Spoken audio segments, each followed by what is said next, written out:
বাবা, তুমি আমাদেরকে ডেকেছো? তোরা এসেছিস বেটা? আমার যে বয়স হয়েছে, এবারে তোরা কিছু একটা কাজ কর। তারা বাবার কষ্ট শুনে বাড়ির বাইরে আসে। পরের দিন সকালে উঠে তিন ভাই নিজের নিজের কাজের খোঁজে বেরিয়ে যায়।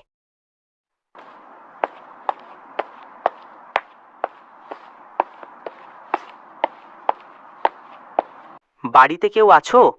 আমার খুব তেষ্টা পেয়েছে, আমাকে একটু খাবার জল দাও।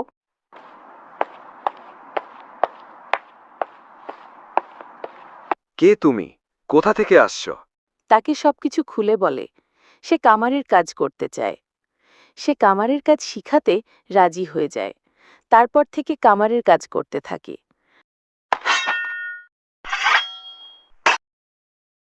তারা তিন ভাই টানা 1 বছর ধরে কাজ শিখার পরে তিন ভাই বাড়ি ফিরে আসে।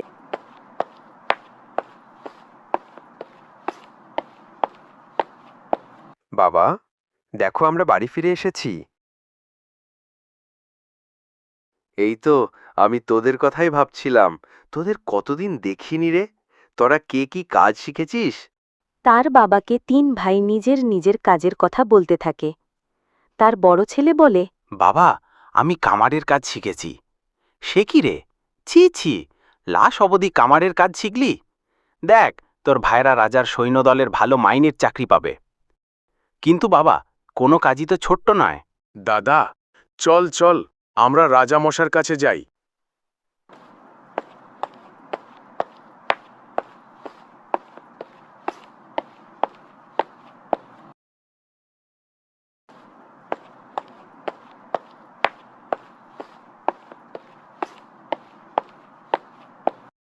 বাবা, আমরা দুজনেই রাজার কাছে কাজ পেয়েছি।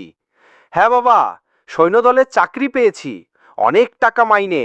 আমি জানতাম তোরা পারবি, কিন্তু আমার যে তোদের দাদাকে নিয়ে চিন্তা, কি যে করবে। কেন বাবা আমি কামারের কাজ করব, সেই দিয়েই কোনো রকম আমার চলে যাবে। এইভাবে চলতে থাকে। মাস গেলে দুই ভাই মোটা টাকা বাড়িতে আনতে থাকে। তাদের দাদা দিন-রাত কামারের কাজ করতে থাকে। হঠাৎ একদিন শোনা যায় রাজার একমাত্র মেয়েকে কয়েকজন ডাকাত মেলে তুলে নিয়ে যায়।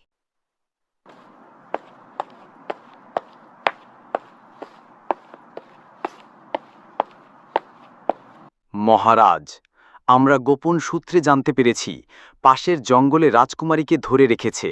রাজকুমারীকে আমরা আনতে যাব।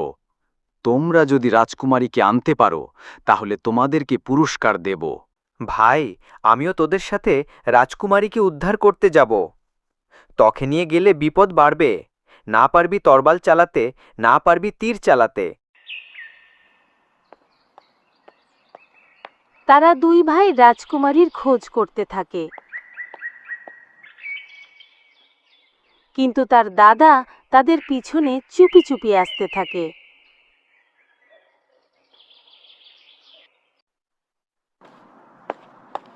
তারা দেখতে পায় রাজকুমারীকে গৌহার ভিতরে ধরে রেখেছে। তারা রাজকুমারীর কাছে আসে। তখনই তাদের দিকে গুলি ফায়ার করে। তারা সেইখানে বসে পড়ে। তার দাদা পাশে থাকা বন্দুক ঘুরিয়ে তাদের সবাইকে আহত করে দেয়।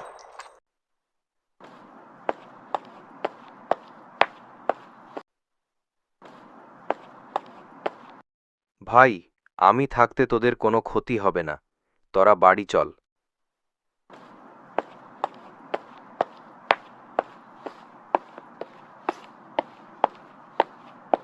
তোমরা আমার একমাত্র মেয়েকে ফিরিয়ে এনেছ। তাদের তিন ভাইকে 100 বিঘা জমি আর টাকা দেই। তারপর থেকে তাদের আর কোনো কষ্ট থাকে না।